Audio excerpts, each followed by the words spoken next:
ములుగు జిల్లా కేంద్రంలో లగచెర్ల రైతులకు మద్దతుగా బీఆర్ఎస్ నేతలు నిరసన తెలిపారు. అంబేద్కర్ విగ్రహంకి వినతి పత్రం అందజేసిన నివాళులర్పించారు. రైతులపై పెట్టిన కేసులు ఎత్తివేసి వారిని వెంటనే విడుదల చేయాలని డిమాండ్ చేశారు. రైతులపై థర్డ్ డిగ్రీ ప్రయోగించి జైళ్లలో నిర్బంధించినట్లు ఆయన వ్యక్తం చేశారు. రైతన్నల చేతులకు బేడీలు వేసిన కాంగ్రెస్ ప్రభుత్వం అణిచివేత విధానాలకు నిదర్శనమన్నారు. రైతులపై నమోదు చేసిన అక్రమ కేసులను ఎత్తివేసి వారిని వెంటనే విడుదల చేయాలని ప్రభుత్వాన్ని డిమాండ్ చేశారు.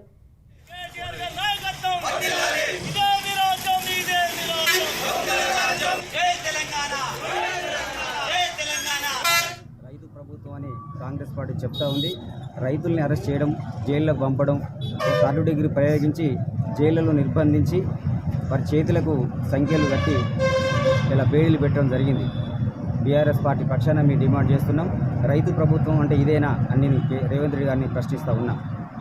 అధికారులకు వచ్చినప్పుడు ఎన్నో అడ్డగోలు హామీలు ఇచ్చి 420 హామీలు, 6 గ్యారంటీసు, అభివృద్ధిని పక్కన పెట్టి ఇలా కక్షపూర్తిమైన రాజకీయాలు చేస్తూ ఉన్నాం.